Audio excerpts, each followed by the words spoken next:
Do poetry, particularly ghazals and kathas. Kathas mean four-liners. So for 2-3 years, I used to write and publish, get my works published in the magazines also.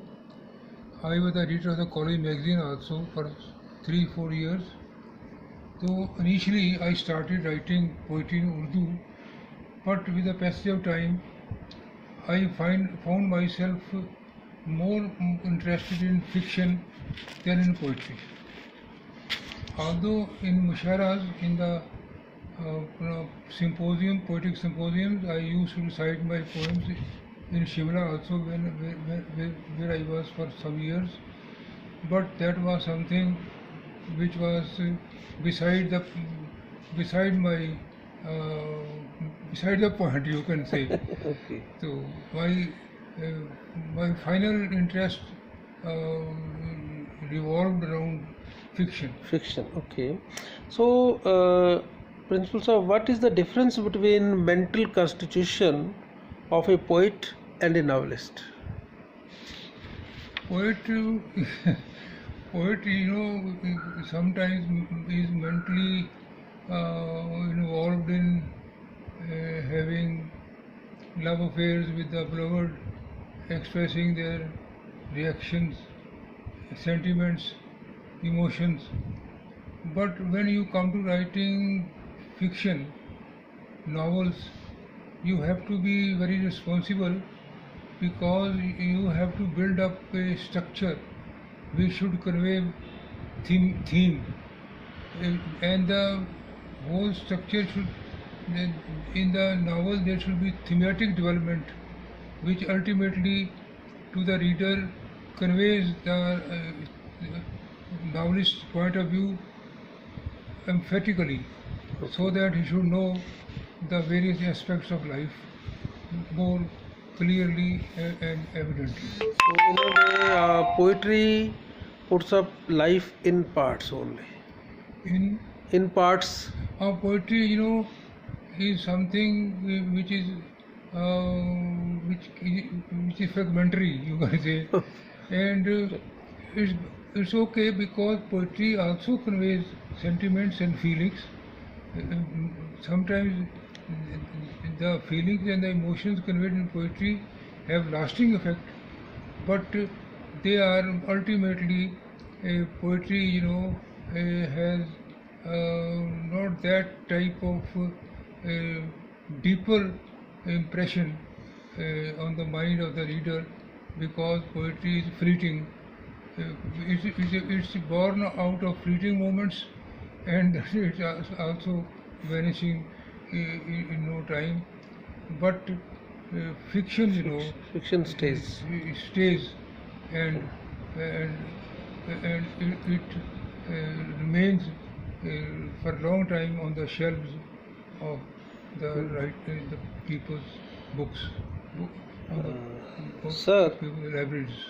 there are, in English, major poets like Shakespeare, Wordsworth, Dryden, Pope, Milton, and Donne. Whom you consider as the real master, and why? Real master, when you talk about Shakespeare and then Keats, I think Shakespeare and Keats both have impressed me very much. Okay. Shakespeare, the tragedies of Shakespeare and the comedies of Shakespeare, which I have taught in the colleges at the graduate and postgraduate level, I have found that nobody can, no other writer, no other thinker, no other poet has surpassed William Shakespeare during the past centuries. And John Keats, I think John Keats it is said that he is with Shakespeare. Okay. And I agree that he had the same type of feelings and emotions, and the diction he uses, John Keats, is mostly like Shakespeare's. So apart from these, Donne has also Yes. impressed me very much, Okay. because in Donne's poetry one finds one's own self involved in recalling the past events, and then one feels that Donne has really spoken the true mind. Dr. Sir, why were you attracted towards translation? What are the basic issues involved in translation? Translation is more difficult than original writing, Okay. because in original writing you are free to say what you want to say. Nobody can check you because you have the hold on your ideas, and you can express your thoughts freely and without any check. But in translation you have to be very careful to be near the original diction, and also conveying what the poet had in mind. It is said that poetry vanishes in translation. It is okay. Robert Frost has said that it's poetry that vanishes when translating. But now it has been argued that poetry remains in translation if you stick to the diction, to the original expression. At the same time, you also convey what the poet had in mind, and through which the poetry emerged. So, I think we can say that a translation can never be perfect.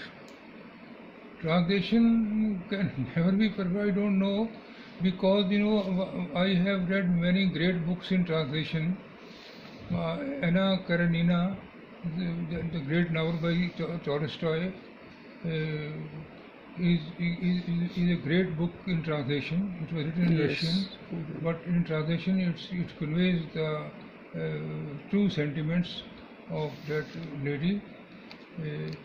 And translation may not be perfect, but translation is a need of the time, because we want to connect with the other languages in the world, and it is translation that can help us understand the other languages and the works they have produced. Yes, you are very right. I think in our universities, translation is a neglected area.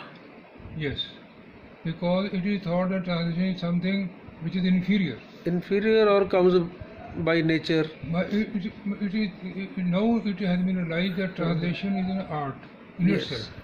Okay. And more people are now inclined to translate great poetry, and there is a big response to the translated works. And translation, I think, is the medium through which all the languages of the world can unite. Yes, you have rightly pointed out, sir, that this is actually under neglect. Yes. And we should work more on this. Definitely. So that we are able to connect with what is being written in all the world. You are right. So somebody is writing in Albanian. How we know what he is writing? Yes, you know. So it is only through proper and we can say authentic translation. Even in India, we do not know what in Tamil and Telugu and Malayalam what is being written. It is through translation that we come to know. Yes. What was your moment? I mean, the real time when you felt fulfilled in your life. When you felt fulfilled, very happy with your achievement. What was that moment? In writing or in life? In both. So I feel fulfilled, when I express myself in a good article, in a good book, in a novel, in a short story. But the real pleasure comes when there is a good response from the reader. And but one thing is there always, that when you have done your best, you should not worry about the reaction of the readers and others, because the readers in the coming generations can also be with you if at present they are not with you. Because with the passage of time the thinking can change. And in my own novels, the contemporary writers, used to say that your novels are difficult to understand because they are talking about that type of society which is generally not people are not that way conversant with that society. But now when things have changed, now after 25 years you can say, now they see that in my novels I have said something ahead of time. Yes. And they now appreciate it. So my fulfillment comes only when I have done my job well. So, Principal Sahab, the author, he represents his society, okay? Yes. He is a part of that society. But I think he is more than a part of his society, because he has to lead the society also towards a particular direction. Yes, you are right that way, that the writer is a part of society, but he is not a neglected part of society. Yes. He is a person who can guide the society to a better future. To a better future. And it can only be done when he can think above the average level of people's mind. Ahead of his people. Yes, that way. So I think that the writer is talking about the things which have to happen. Yeah, have to happen. Apart from the things which have happened, he talks about the things which have to happen, and ultimately they happen. So that is why we call them prophets. Yes, Khalil Gibran, is a prophet for us because he talked about things which we say that he has prophesied certain things which in his own time nobody could imagine. Do you agree with that idea that they are unacknowledged poets, are unacknowledged legislators? Robert Browning and Tennyson and other poets, of the time, they have been acknowledged, but mostly they are unacknowledged. But they leave the impression behind, even if the people, the readers may not acknowledge them, but something is there in the air, which can sweep the mind of the people with the passage of time, and the people ultimately acknowledge that the poets they have neglected so far had said something which was beyond the understanding of people, but they were ahead of time. So, sir, you come from Urdu background. Yes. And today the world is very different. Particularly India is very different from that India. So what do you think we people in Punjab or even in India, do you think we are lacking something because we don't read, we cannot understand Urdu? Yes, Urdu, I think I have been a professor of English, okay, and I switched over to Punjabi at the age of 35 because I found that times have changed and I should now converse with the readers in Punjabi. So I switched over to Punjabi. But Urdu, I think is seeped deep in my blood, you can say, in my mind also. So Urdu has given me something which no other language has been able to do.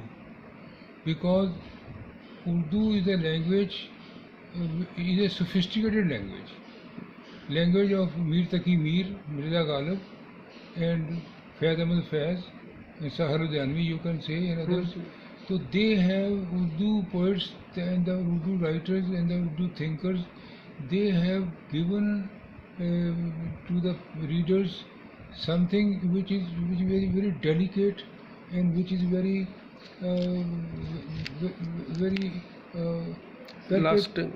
lasting, something which is deeper in meaning, My point is that Urdu has enriched my mind, and through Urdu and Punjabi and English, I feel that I have, with these three languages, I have more or less fully comprehended the problems of life and the aspects of life. Okay, last question. How you look at Punjabi poets now and English poetry, or I can say global poetry that is being written, and our Punjabi poetry? How do you look upon this? Punjabi poetry is okay because Punjabi poets, they are doing their best because they are fully aware of the problems of life, and they have good hold of the language they are expressing, because Punjabi in the last few decades has been enriched by Urdu words and English words also. Yes. So Punjabi poets are now fully aware of the problems of life, and they are conveying their ideas and thoughts and feelings very impressively, and their expression is also very charming. But in English, English, that is the language. English is a global language, and English also gives you something which you feel that you are uplifted from a region to a globe. Yeah. And English, mother tongue is okay. Without mother tongue, English, in my mind, without mother tongue, English has no meaning. Yes. But when you have full hold on your mother tongue, and you have appreciated Punjabi poetry, you understand the problems of Punjabi poets and the Punjabi way of life, then when you come to English poetry, you feel elevated. Yes. And you feel that English poetry has uplifted you, and you are you can sail across the 7 seas and be at peace with the world. Thank you, sir. Can you share with us your vision for the next century or our coming times? The next century, 21st century, is full of many expectations, but it's also full of many dangers too, because every day something violent is happening around us in the world. But at other levels, you can say that the 21st century is going to give us something which other centuries perhaps could not provide us. But in my view, this century, I expect that this century, 21st century, will make man a better human being. Very good. Thank you, sir. Thank you very much. Thanks,